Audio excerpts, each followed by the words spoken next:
Hello, everyone. Welcome to Thursdays at 3. It's your host, Jason Crespin.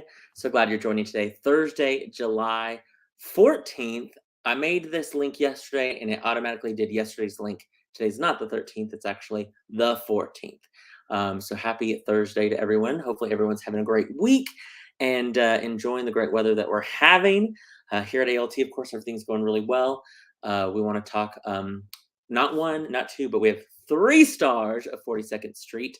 We'll be talking to some of our amazing Academy students here in a little bit. But before we get to them, we want to talk, of course, about what's going on at ALT. We want to remind you this summer, as you guys are preparing for next season and different things like that, don't forget you can still purchase your season tickets, your ALT season tickets. Best value in town. It's such a great value of great theater. Even if you're like, I'm never going to use it, I just buy my tickets, day of or whatever. Use it because you guys get such a great discount. Even after you are done with all of your season tickets, you still get discounts throughout the rest of the season. So really, you guys save so much money. Don't forget, if you want to purchase season tickets, you can, of course, call our ALT box office, 806-355-9991, or go to the website, amarillo littletheater.org. When you get to our website, scroll on down, you'll see at the very bottom where it says season tickets or Discover ALT. Click on that. Takes you to our season ticket packages. Tons and tons of great packages there, from 4 tickets that are $61 to a patron of $1,000 for 40 admissions, plus that tax deductible contribution. We of course have a great season next season. This isn't even including our fantastic Academy shows. That's right, you can use your season tickets now for 42nd Street, reminding you of our great season at the Adventure Space Significant Other, which just had their auditions Monday and Tuesday. Cast lists will go up tomorrow at noon, so break a leg for everyone who auditioned for Significant Other, of course, being directed by Terry Wilson. We also have Clybourne Park, If Then and The Father, Main Stage Guys and Dolls, Elf the Musical, which will be in a collaboration with our Academy students, Clue, These Shining Lives, and Priscilla, Queen of the Desert. So again, these 9 shows plus 42nd Street and 2 more of our Academy shows, and we have such a great season. Look at that. One of your fans is already here. Cindy says, such a fantastic play, 42nd Street. 100% agreed, Cindy. Cannot wait to talk to the 3 guys about 42nd Street, because I'm telling you, I saw the show Friday night and it was amazing. Emma says, can't wait for Priscilla. The music, I luckily saw the show on Broadway and then I saw the tour. The music alone is phenomenal. All of the great jukebox kind of songs that just get you out dancing out of your chair. It's going to be such a great show. Jerry Clayton agrees, says 42nd Street is fantastic. Bravo. 100% agree, Jerry. Cannot wait to talk to these guys about the show. Before I get to them, we want to remind you that speaking of next season, we have auditions for Guys and Dolls. That's right. This will be our first main stage production of the season. We have auditions Monday and Tuesday with callbacks on Wednesday. If you are interested in auditioning, head on over to our website, scroll on down to the bottom. You'll kind of see under the Rock of Ages photo there where it says cast list and auditions. You'll see that 3rd link right there. Guys and Dolls audition packet and forms. Click on that, print those forms out, bring them to the auditions. You can come either day, Monday or Tuesday at 7:30, and we'll have auditions for Guys and Dolls. It's a great classic show. Some say it's the perfect musical comedy, and had a great revival in '92, I know, and I've been having some great Guys and Dolls meetings about our set and costumes and our production team, and it's going to be a fun show. We have to we got to be on our A game, because the Academy has already set the bar high for this season with 42nd Street. Cindy, I agree. Cindy says the kids do such a great job, 100%. And the kids are growing up quick. I'm like, man, these kids are no longer kids anymore. They're all doing fantastic. We want to remind everyone, of course, if you have not, or if you need any information, call our box office Monday through Friday, 10 to 5. You can get perusal scripts of Guys and Dolls if you're interested in auditioning. If you want to find out more about volunteering, maybe you want to help out by ushering this weekend or working concession, you can always email or contact our volunteer coordinator, Miss Lissa Guerin. Her email there, lissa@amarillo littletheater.org, or of course, We all know the number 355-9991. Okay, let me go ahead and let's bring on our three special guests. These are three of the stars of 42nd Street, doing an absolutely fantastic job. We're going to bring in Mr. Maddox Nite, Wesley Wilburn, and Ethan Wilcox. Hello, gentlemen. How are y'all today? Good. How are you? Good. Have you guys been able to get a little bit of rest since opening 42nd Street? Thankfully. Yeah. Yeah. My voice was dead after the first weekend. Your voice was dead. Hopefully it got revived, clear, and your voice is back. You know, no ghost voice, right? Your real voice is back. Zombie voice. Back from the dead. Your voice is going to actually eat the brains of other voices this weekend. It's going to be, such a sci-fi 42nd Street. Awesome. Yeah. Really, what you're really selling, instead of candy, which we'll talk about a little bit, it's actually voice brains is actually what it is. Like if you've ever wanted to see voice brains, check out the Candy Cadet store. Of course. Yeah, it tastes like candy, really voice brains. Yes. Full circle. When I commit to a joke, Wesley, I commit full. Yeah, I'm right there with you. Yes, you learned about yes and right in our improv lessons. Yeah, I love it. Hugh Fristo, one of your number one fans, says, right, such a great production. We're seeing it a second time this weekend. That's awesome. Melissa says, the kids take my breath away with their energy. Agreed. They take my breath away after a dance number because I didn't even dance and I'm like winded for y'all. I'm like, whew, I'm tired. I need to work out more. And I'm just sitting here watching the show. He says, where are all the zombie musicals, right? There's some zombie musicals out there. Maybe... Yeah, they're maybe not the most well written, but there's definitely some out there. Ethan will write one for the Academy, and yes, I'm on that. Right, he's on it. Perfect. Right, I love it. Cindy also says tap dancing was great and a lost art. It's so true, Cindy. Not many people take tap dance anymore, but we're so glad with the past couple of shows that we've done at the theater to get us ready for 42nd Street. We've been able to do it. Okay, real quick. Remind us who you guys are. We'll start with Maddox. We'll go in clockwise order. Remind us who you are, how old you are, and who you are in 42nd Street. I am Maddox Nite. I am 17, and I play Julian Marsh, the director of the show within the show. And Maddox, you get mad a lot.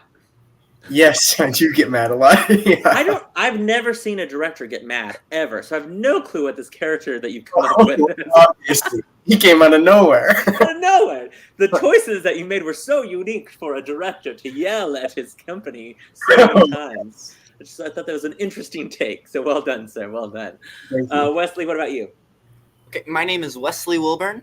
I am 13, and I play Billy Lawler, the beautiful juvenile. Oh, I love that you added the beautiful. I don't know if that's actually in the character description, but you're like the very handsome, smells fantastic, wonderful teeth, and lavender. Yeah. Right, yes. Which also, remind us again, you are 13. So many people are like, no, he's not. And we're like, yes, he actually is that young. Yeah, he's a child who can do all of the singing and dancing that make me tired. Yeah, I love it. Ethan, remind us who you are. All right, I am Ethan Wilcox. I'm 16, and I play Burt Barry, who is the writer of the show that Julian Marsh directs. Which is so perfect for you to play the writer of the show. Because you remind us when you're not performing at the theater and maybe not going to school, what else do you do as a hobby profession / just calling of your art form? Well, I love to write. I've got 2 books published and a third one that's coming very, very soon. So cool. It's so cool. Now, is it really you, or are you kind of giving us a hint that you're a catfish, actually, this whole time? Because your shirt says catfish. So. No, this is my favorite band on my shirt right now. Oh, okay. I was just like, he might be catfishing us this whole time. He's like, I actually don't know how to write or read. Like, I love it. Wesley, Candy Cadet, real quick. Let's talk about that. Where are you? What is Candy Cadet? So Candy Cadet is a candy store. We sell freeze-dried candy. And as you said, it's for your voice. Yeah. Yeah, right. And it just tastes really good. I love it. I love it. So if you're looking for something great, get Candy Cadet.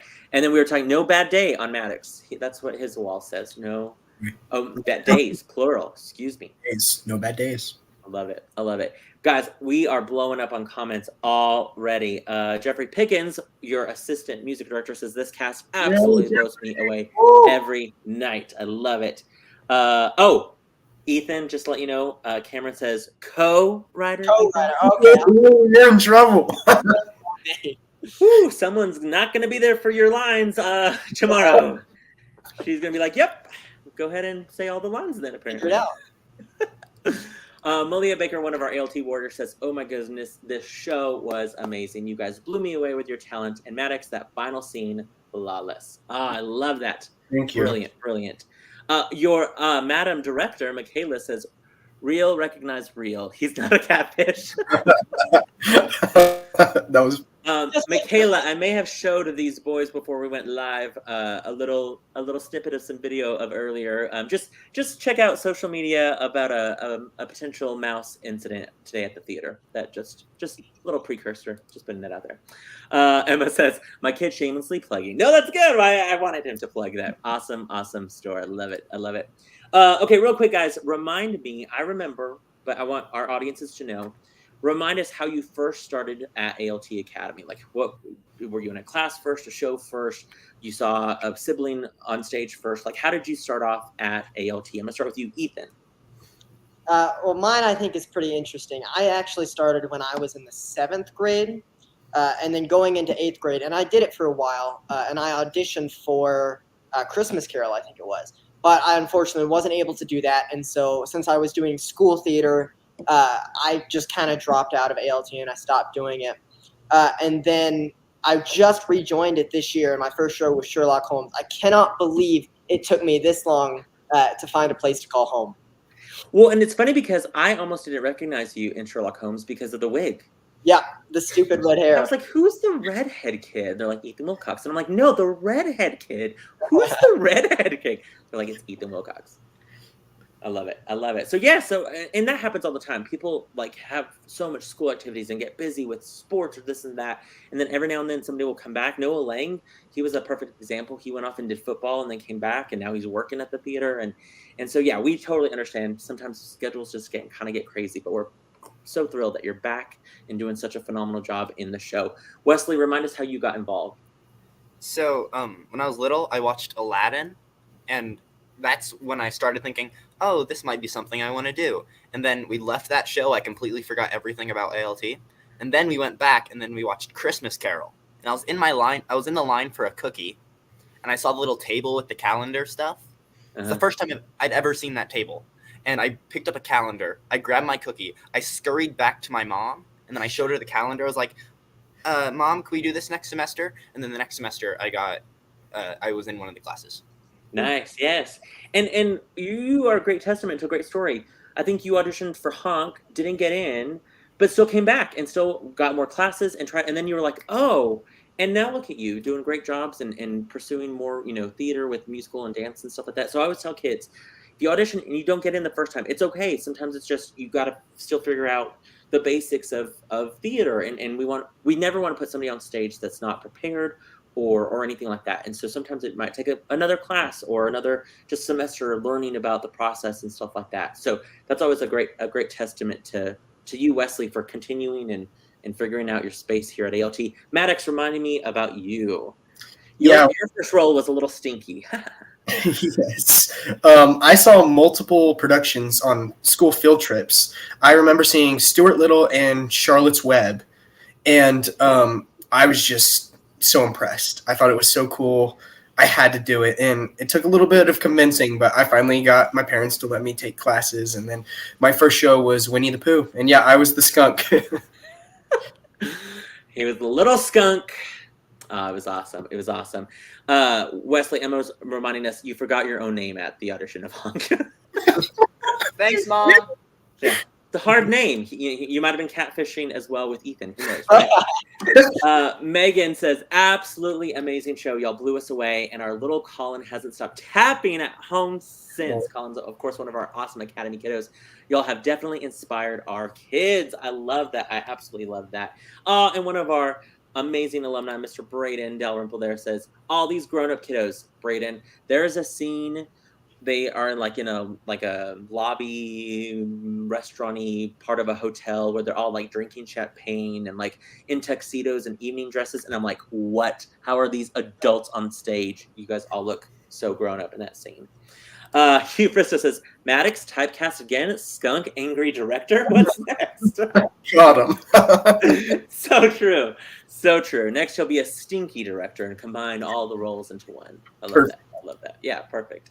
So obviously you guys, took classes, have taken those classes in audition for the show. When Michaela announced 42nd Street, whether you were at the open house when we revealed the season or not, when you first heard that ALT was doing 42nd Street, did you guys know what the show was at that point? Had you heard about it or anything at all? No, nobody did. I feel bad. I remember when she revealed it, like everyone's like, Tuck Everlasting, yay, like all the things, and she's like 42nd Street, and everyone's like, I don't know that. None of y'all knew the show. Us adults were like, yes, like we cannot wait. But now, obviously, now you guys have, of course, hopefully you know the show since it's going into the second weekend. Did you first read the script? Did you watch a movie of it? Like, how did you get familiar with 42nd Street to know that you wanted to audition? Wesley, let's start with you. So a week before I decided the week before the auditions was the first time I'd ever watched. I watched the London revival. Sure, yeah, great revival. I really liked it. It was really good. So, yeah, it's the first time I'd ever known anything about it. That's where you're like, okay, I might try out. What about you, Ethan? Well, I didn't know what 42nd Street was, but after Tuck Everlasting, I had so much fun that I didn't really, I knew I was going to audition no matter what the show was. Yeah. You're like, I don't care if I'm a tree in the background. I want to just be in a show again. But we watched the London revival. We watched the first act in one night, and then we put it on hold, and we were going to watch it the next day, but we forgot. So I never saw the second act until I actually read the script through. Nice. You're like, I have no clue how this ends. Yeah. Have you seen the sequel, 43rd Street? Very good. Is that the one with the zombies? Yes, exactly. You know it well. Yeah. Well, we're hoping Michaela announces 43rd Street, the musical, next year. It's going to be the makeup alone, the makeup budget for that. Maddox, what about you? How did you learn about 42nd Street? I did not watch anything very good. I watched a really bad high school production. It's on YouTube. But I got the story, so it was fun. Sometimes watching not great versions of things still are great. Yeah, 100%. I like it. Braden says, I remember Wesley coming up to me and Frozen asking me, Braden, can you help me with my Newsies audition? Nice. Yeah, I love that. I love that. For like an hours. Right, yeah. Practicing lines. Hugh says, I can't wait for ALT's production of Zombie 43rd Street. Hip Hop Hits Broadway. Oh, yeah. That's actually the name of our dance class. Zombie 43rd Street Hip Hop Hits Broadway. Great. Dance tutorial. Yeah, it's going to be great. With this show, obviously, it's a classic Golden Age musical that we've talked about the tap dancing. There's huge tap numbers, huge dance numbers. Of course, some songs that are classic songs in the American Songbook. Ashlyn sings I Only Have Eyes for You. You guys sing, We're in the Money and just all of those. How has that been? Going from modern musicals like Tuck Everlasting and Newsies and more contemporary stuff to then going back to these Golden Age musicals that, are written differently and have these big dance numbers. What's it like performing? I know some of you aren't necessarily in the big dance numbers, but you guys are still in those big, vocal numbers or are singing backstage and stuff like that. How has that been to be in a different type of musical? Yeah, it's definitely different. It's a different feeling, which I knew it would be going into it, but I'd never really done like a Golden Age musical before. And so we haven't. And recently in the Academy, it's been more Hunchback of Notre Dame or Into the Woods or Honk, even Frozen, more modern stuff. Yes. So it was definitely a change, but once we got it, it stuck and we were good. And I don't know, it's just do your research, understand the time period and the characters, the way these people would have thought, and right. It'll help you get there faster. With the research, because there's so many times where like you'll say a line that's like they don't say that in 2020 22. I almost forgot the date. Yeah, where there's like, wait, what did that mean back in the day and stuff like that. So yeah, so doing that research is obviously huge. Wesley, Ethan, what about you guys? What's it like being in a different type of musical? It's really challenging, but it helps learning how to do different styles. Mm-hmm. The way we dance is a whole different like rhythm than what we usually do. Mm-hmm. So yeah, it's just a whole different experience. And you got rhythm. You guys have tons of rhythm. Ethan, what about you? I mean, you have a lot, great scenes and have to build up these moments for these big dance numbers, of course, and then are involved in vocal numbers as well. What about for you? Well, bouncing off what everybody else said, it is a different style. But just watching some of the big dance numbers like the finale or We're in the Money, it just makes me happy. And I love that period of history, 1920s and 30s and 40s. And I even wrote into my character's backstory that in a couple of years after the show takes place, he helps Orson Welles broadcast War of the Worlds. Because I loved it. History. And so I just wanted to throw it in. So Michaela, she found a certain script at ALT. Yes. And brought it to my attention that at the top of it had Maddox's name, and then it was Maddox's name marked out, and it had Ethan's name. Oh. And then on the inside cover was a detailed description of this character's backstory, which we then figured out, of course, it was yours, Ethan. But I wanted to know whose script was that originally? He took my libretto and copied it because he lost his. Yeah. I lost my libretto. The truth comes out. Yeah. Maddox like a couple blocks over. Yeah, like that, Ethan. It was so funny because I was like, why does Ethan have all of Maddox's blocking in this? Like, what? I was so confused. Now it makes sense. Gotcha. But I love that. I love all that research because we were reading it. It was like, man, and that's what's so fun about developing a character. Obviously, Ethan, that's what you've done when you develop your character is research and do a timeline. What kind of character did you want to bring to the stage with your role? Well, I wanted as a co-writer. We should say as a co-writer. Co-writer. As a sci-fi and fantasy author, I really wanted to make a character that was as much relatable to me as I could so that I could play him better. And so I wrote him as he was actually big into the radio. So he wrote those long radio dramas. And then when the Depression happened, the radio station shut down. And he had to take his audio dramas and convert them into plays and sell them to Julian Marsh. And that's how he got his start. I love that. I think that's so smart. There's probably you guys haven't watched it, but the new Downton Abbey movie that came out this summer. There's a kind of subplot line where they're making a silent film, and it turns into a talkie basically because that's what's popular, of course. And one of the butlers, he's a teacher now. He's a really good writer, and he rewrites some stuff, and he ends up becoming like a script writer, kind of the same motif. So that's so right on par with what history was happening, and so I love that. Wesley, what about you? When you develop your character, when you're like, okay, I want to go in this, of course, doing your research, but what steps do you take to develop your character?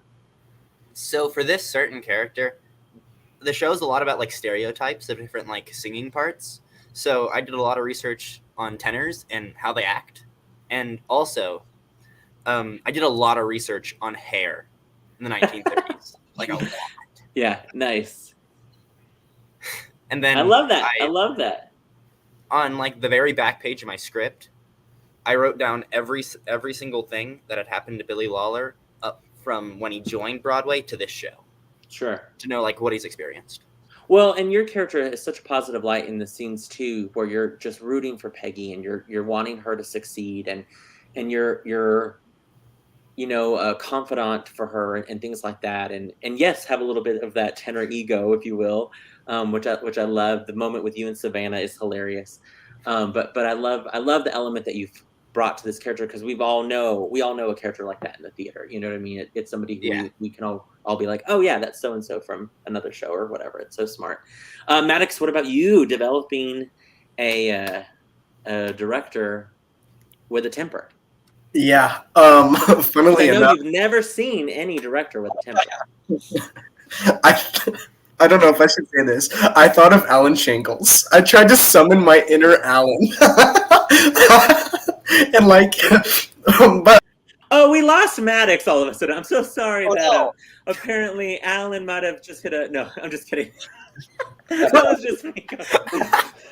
Oh, dang. It would be funny if just Alan's like, nope, bye, Maddox. Yeah. Alan's actually your understudy. I don't know if you know this. He's learned the Oh. role. Yeah, so if you're just Oh, tired great. tonight So I gotta watch out.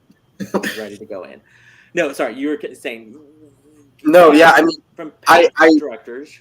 Yeah, I mean, I obviously thought of him, but I also researched like Clark Gable, Cary Grant, just actors of that time, like the way they spoke, Sure. sort of their temperaments, I guess. Well, and I think I could be mistaken. I feel like I think he was in the original. Jerry Orbach, a famous Broadway performer who went on to do TV and stuff like that, played that role. His claim to fame that most people know him from is he's the voice of Lumiere in Beauty and the Beast. Yeah.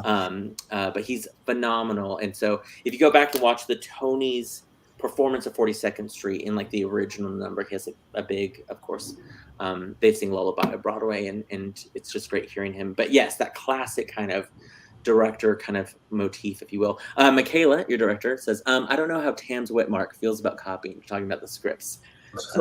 Great. The truth has come out. I feel you could also maybe just sport like a really long blonde wig, some good heels, and pretend to be your Madam Michaela director. I feel like that could be a good way of channeling Julian. You know, a character trait you could have gone with. It would have been different, but it could have worked. You know, you never know. Yeah. With the show, of course, we should say 25 of you guys are just blowing it out of the park with your performances. All ages between 11 and 18 are the ensemble is just a fantastic ensemble. I wanted to kind of, if people are wondering about the show and if they should come see it or not, we have some photos that we've put some quotes with, if you will. This one says, "Words cannot express how impressively talented this group of kids are. 10 out of 10 recommended." Love that. Love that. Largest group of tap dancers I've ever seen. Super, super fun. Some of these will be coming out later this week on social media. Real talk, 42nd Street at ALT was completely captivating. I was 0% familiar with the show, and I'm currently 1,000% in awe of what opening night brought to the stage. You don't want to miss this one. Also, this is a picture where Ethan is realizing that Cameron is co-writer. He's like, "You've been standing here this whole time?" I love that. I love that as well. Yes. There's a great photo there. This show was indescribably fantastic. Such unbelievably talented students. I love it. So yeah, so people are giving it all of the positive reviews as possible. Braden says, Wesley mentioned to me that this show was harder than Newsies recently. Can he elaborate? How is it harder? How is it harder, Wesley?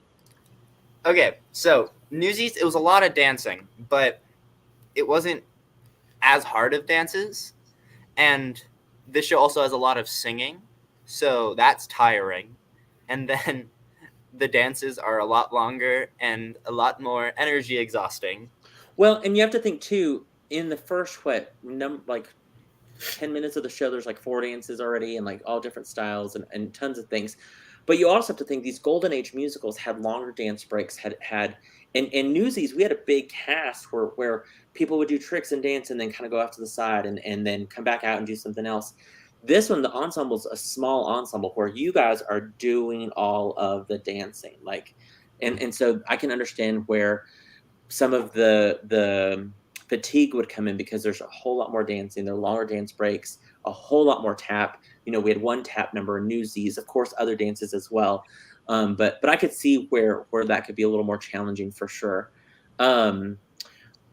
Ethan, for you, I wanted to ask you, when you are coming into a musical and playing, you know, this role, does it inspire you with any of your actual like writing where you're like, oh, I could easily, you know, incorporate an element? Like, for example, do you think you, of course, I've written books. Would you ever write a play or a short play or monologues or anything for the theater, if you will? Oh, of course. I would definitely do that. That sounds real fun. It's definitely a different style of writing. Right. It's a lot less, you know, in writing, they have the saying, show, don't tell. But in theater, you kind of have to because the dialogue is some of the only things that drive the plot forward. So it would be a lot different. But yeah, that sounds like a great challenge. Hopefully, challenge accepted. Hopefully. Yes, sir. Maddox, just for in case somebody's out there going, oh my gosh, I've been living under a rock, had no clue 42nd Street was happening at ALT, and they're like y'all were before. We're talking about it, and they're like, yay. They have no clue what it's about. Maddox, tell us, without giving too much away, what is 42nd Street, the musical, about? Okay, so Julia Marsh is putting on a show. It's about the show Pretty Lady. They are putting on a show. Which originally was called Sterling Night, right? Earning you some brownie points. Thank you. Yeah. But they're putting on this show, and it's about this young girl that comes into the theater, and she starts getting involved, and also about this older performer. She's been around the block. She knows what to do. She knows the ins and outs of music. A little bit of a diva. Yeah, a little bit. But it's kind of about their feud and really just the ins and outs of theater. What goes into putting on a show. But obviously it's a little different because it's set in a different time period than now. And it's older, but it's also, I don't feel like it's that far off from even now. You know what I mean? Like the foundation is the same. Like just about being a company and having each other's backs and understanding how to do things and when to help each other. And I feel like that's the basics of it. Sure. No, yeah. The great thing I think about this premise of this show that's kind of relevant right now is there's an element where the show is not going to go on anymore. And they rely on somebody to come help and kind of save the show, where the show must go on. And gosh, just with the past year and a half, 2 years of doing live theater during a pandemic where we've had to bring in an understudy or bring in somebody last minute because they've been sick or rearrange a dance number or whatever it's been. Even on Broadway, tons of understudies and swings are going in to save the show. I mean, it's really relevant right now about how the show must go on and how, you band together as an ensemble to still create, live theater, which I think is great. Velvet Knight says Sterling Night the musical, and she's just laughing about that. I appreciate that, Velvet. Thanks so much. Austin Jones, one of your production assistants up in the booth, says, I can never stay still up in the booth. I'm always excited during every show. This cast is extraordinary. I love that. Or extraordinary, however you want to say that word. But yeah, fantastic. I agree. I watched Friday night, and I have to say, I knew the dancing was going to be phenomenal. I knew the vocals were going to be phenomenal. I was just so excited for the show. The set, I knew what the set was going to look like, but there was elements that I was blown away with the set. There's a moment, not giving anything too much away, but there's a shadow dance moment that I was like, shut up, this is fantastic. The dressing room scene with the lights, saw someone at lunch today and they could not stop talking about that scene, how much they love that scene and the technical elements of it and the lighting and all of that. I forgot how funny the show is. There are moments that I could literally not stop laughing at. There's scenes where they're practicing parts of the show. There's scenes where they're trying to explain, what a character is doing in a dressing room. And I mean, just so many moments that I was dying laughing. So if you're looking for a great, of course, all the classical elements of a golden age musical, the singing, the dancing, but I'm telling you the acting as well is top notch. I was so proud of all of you guys because your characters truly came to life. There was moments where I was like, man, I'm glad Julian isn't not my director because, man, yeah. I also feel like all of you on stage could relate to Peggy being the new person in a theater. You know what I mean? Where you're like, oh my gosh, I hope I don't mess this up. I ran into the director or I stepped on someone's toe or whatever it may be. Which I thought made it very relevant to all of you guys performing as well, because you guys have all been in that situation before. Amy says, everyone knows when Jason can't stop laughing. My laugh is my giveaway. I can never hide out in my place, and if there's something funny, they will find me. I did though. I was laughing. I loved it. It was so funny. We should mention the rest of your production team. Of course, Michaela Guerin, director, Brandon Beller, music director, Beth Alexander, choreographer and genius of sorts.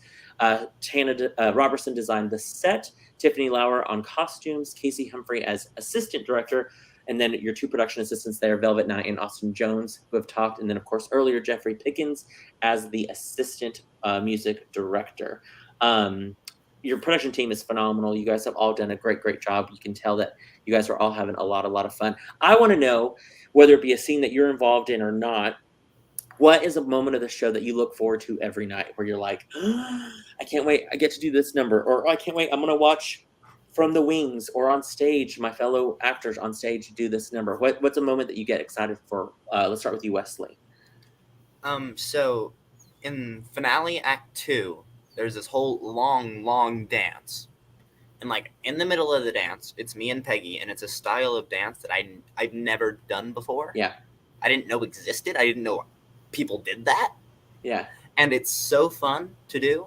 And it's just, I look forward to it every single night. And I know I'm not going to mess it up because I love it so much. Yeah. And the cool thing is that whole number really elevates you all. Like, it's a moment where it's like, oh, these are no longer kids. Like, they are literally doing like a style of dance that's different. And it's awesome. I was just like, I got a teaser at high noon, and I was like, I'm sorry, there's a little more saxophone in this music than I feel comfortable with some of these, like, you know, it's like, I'm sorry, that's a little, what's going on here? But then when you see in the show, you're like, obviously, it's perfect, but I got a little nervous there for a second. I was like, whew, some saxophone is making me nervous, making me a little sweaty out here in high noon on the square. Ethan, what about you? What moment of the show are you like, I love this moment when I look at Cameron Parrott going, when did you get here?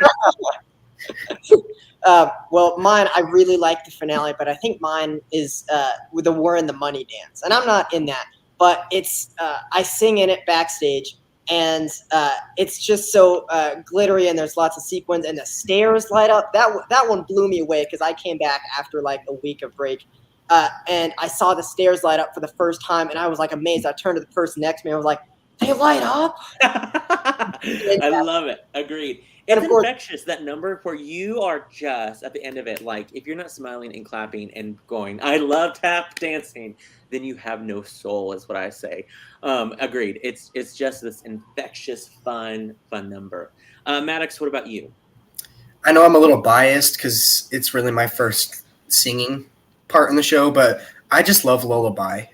Everyone gets to come out and just it really is about bringing everyone together and having each other's backs, and it's also just such a great song, and I love it. Yeah, and by that point, everyone, you already know all the characters, and so as they're coming in, they're rooting for this one character where you're just like, like Maddie Gillespie, when she comes in, I'm like, can Maddie Gillespie be my cheerleader for everything in life? Like, if I'm trying to decide at the supermarket, like, what cereal to buy, can she just pop up and, like, cheer me on to make my decision? Like, she was like, I was so proud of her, and she just was, yeah, I loved it. Emma Wilburn says, Maddox nails it every night. It's true. Give him that hammer because he's nailing it. Braden says, I can't contain my excitement for this musical. This was a show I studied a while ago for a project. I can't wait to hear all about it. Braden, you would be so proud. They're all doing absolutely fantastic. Amazing job. What maybe were there any challenges with this show that you were like surprised with, where you're like, oh, I didn't realize this was going to be a challenge? Maybe it was line load, or maybe it was, you know, a vocal part, or like, wow, I am singing and dancing for 12 minutes and I didn't realize, you know, 12 minutes of dancing and singing was going to be this challenging. Like, so many elements. Having to co-write a show and not just be the sole writer, also, I'm sure, a big challenge. But what other challenges might have there been in this process? I would say the biggest challenge for me was I'm not naturally a very loud person. I'm pretty quiet. I'm sorry, I can barely hear you. What? Thanks. I'm on a roll today. I'm just happy. Okay. But yeah, I mean, just yelling, barking orders all the time. I had to sort of force myself out of the quietness, I guess. Yeah. No, I can see that. More loud and abrasive. Yeah, that's not your personality at all. But isn't it fun to sometimes play characters that's not your personality, so you can be like, either A, oh, I got that out of my system, that was really fun, or B, I'm really glad I'm not this person in real life. I feel like it's a little bit of both. Yeah.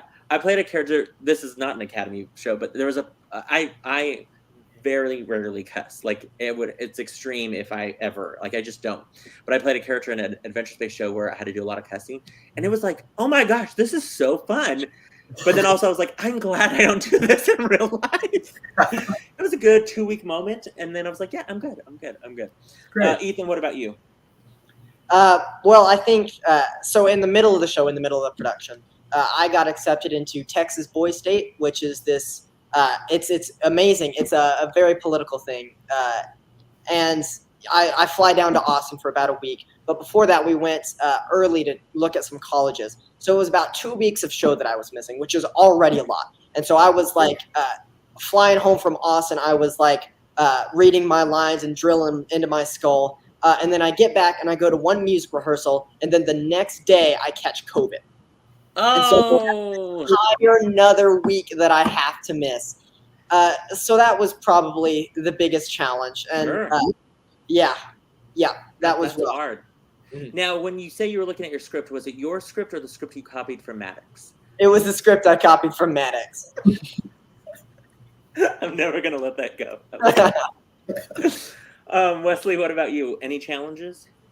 Well, there's one that sticks out, and so in like dead center in the show, we do "We're in the Money," and I'm standing on a dime. Now, I think you all know what I'm going to bring up. At least you three, because Jason, you were there. Staying in the middle of the dime is the most challenging thing ever. Sure. No. When you're jumping and like doing all these tap tricks. Ooh, Friday night was rough. But you did great. Boom, boom. Perfection. It was great. And sometimes you don't realize, like, I didn't realize I dance not in one spot when I move around a little bit. Or also, I bet you if that was on the floor, you would not be moving. It's for some reason that you're up on this thing where you're like, I have to stay center. It just messes with your mind. It's so scary. Yeah. You can walk a straight line on a stage, but put that line up 10 feet in the air, and you're like, why am I so wobbly? I can't walk in a straight line. Yeah, totally. Yeah, 100%. As audiences, of course, we've seen what first weekend audiences have said about the show. What are you hoping audiences take away when they come see the show this weekend? We want to remind you guys, only 3 more chances to see this show. 42nd Street runs, of course, to the 17th. They have shows tomorrow, the 15th and 16th at 7:30, and then they close that show on the 17th at 2:30. So 3 more chances to see this show. 3 more audiences to see you guys, just shine on stage. What are you hoping those 3 audiences take away from this show? Ethan, we'll start with you. Okay. Well, the show is, it's not a complicated show plot-wise. It's very character-ish, like a tale as old as time. And so I don't, you just come see the dances, because that's really the heart of the show, is the tap dances and the gigantic musical numbers. I think the finale goes on for like 8 or 9 minutes. It's massive. So just come and let your brain rest and watch a bunch of kids tap dance on a stage, because it is delightful. Agreed. Maddox? I say just take away the fun. You know what I mean? Like, come see the show. It's just a fun, lighthearted, easy show to watch. You don't have to think all that much. Just come, have fun. Yeah, that's it. Yeah. Wesley? It's really funny. Exactly what Ethan says is what I was going to say. So what I would want the audience to take away from the show is how hard it is and how much effort we've put into the show. The work, of course. Yes, you guys have sacrificed summers to come and do this show. We only had a month to rehearse for this, which is less than Anne and Green Gables. Yeah. And it's a big musical. Agreed. I think all of the work that you guys have put in is paying off. You guys can tell. Emma says this show is epic, which is so true. And it's on the shoulders of 25 of our most talented, amazing Academy students. Hugh Fristo says, when I was watching, I was like, he's going to fall. And then he popped down and right back up. Such great recovery. It was perfection. Seriously. There was a moment where I was like, that's a cool dance move, off and on. So did not realize that you fell. I thought it was part of the dance move. So well done, sir. Yeah. Jeffrey Pickens says, this show is joy. And it's so true. The audience feels the joy on stage. They leave the audience full of joy. Like, agreed. And to see something positive in our community and something positive in our world right now. Seeing you students get together with a couple of adults that tell you where to do or where to stand, what to do with your bodies, how to move them, how to sing. We put some old clothes on you and put some lights on you, and you guys tell this great story. Like, what more can somebody want than that? Maddox Nite, you say one of the best lines in the show, and I'm like, that is, I think I laughed and nobody else laughed had a moment. You say right before you talk to Peggy at the end of the show, before Lullaby Broadway, you say something about musical comedy. What is that line? The greatest words in the English language, musical comedy, something like that. True. Yes, it's something like that. You should know. Well, I mean, like, Ethan, Maddox needs his script back to look at his lines before tomorrow night. If you could make him a copy, that'd be great, as is blocking in it. Thanks. Michaela, I think you maybe should have a pickup rehearsal this evening in case. I promise to know my lines. Maddox. Speaking of Maddox, Kalina Knight says everyone is amazingly talented. 100% agreed, and they look phenomenal. Oh my gosh, Tiffany did such a great job as well. Braden says a familiar face is going to be around Saturday. Ooh. Obviously, I think it's going to be Braden. What if it's not? Would it be funny if it wasn't? He's like, just a familiar face. A handful of our alumni is coming back, which is great. Braden, can't wait to see you at the theater. All that good stuff. It's going to be epic. I love it. I love it. I love it. Well, I know you guys probably should go back and look at your lines, Maddox. So I'll let you guys go. But thank you guys for being on Thursdays at 3 today. Again, we want to remind everyone who's watching, if you have not got your tickets to 42nd Street, we have no clue what you're waiting for. I mean, phenomenal performances all the way around. Oh, how could I forget? One of the most classic, epic photos that we, I think Globe News took was this photo, right? Right. I mean, right there, I feel like that. Of That should course. have been on a shirt. That should have been the poster. People would have been flocking to the theater. Yeah. If Ridiculous. that was on the poster. Yes. I love that photo. But just, I mean, these students are all just doing their absolute amazing jobs on stage.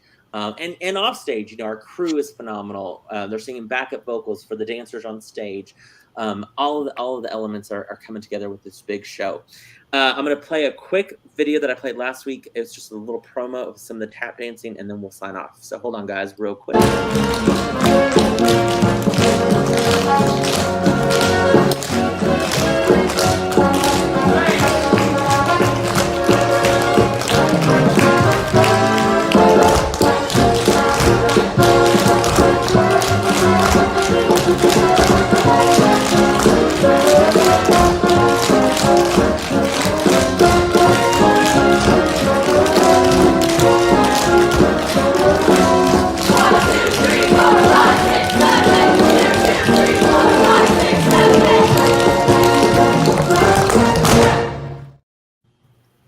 So infectious, and that's just in the opening, which is great. We want to remind you, 42nd Street, Friday and Saturday, 7:30, Sunday, 2:30 matinee. Last time to see it is that matinee. Come see 42nd Street. It's so good. We all know the number to call. Visit the website, AmarilloLittleTheater.org, 806-355-9991. Get one of the few remaining tickets for this show, because once it's gone, it's gone. And then they'll finally get to enjoy their summer vacation. We love you guys so much. Thank you guys for being a part of Thursdays at 3, for sharing your talent on our stage, for just being awesome people. You guys are all fantastic. And I hope that Cameron forgives you, Ethan. I hope, Maddox, that you remember your lines. And Wesley, I hope your voice zombie comes back. We've learned a lot. We've learned a lot at Thursdays at 3 today.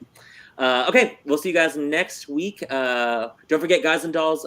Those of you who are auditioning, Guys and Dolls auditions coming up. Significant Other cast list goes out tomorrow. And then, of course, season tickets for this great, fantastic season. So a lot of things still coming up at ALT. We'll see you guys next week on Thursdays at 3. Thank you guys for being a part of today's show. See you soon. See you this weekend. I'm going to come see the show again this weekend. So I'll see you this weekend again.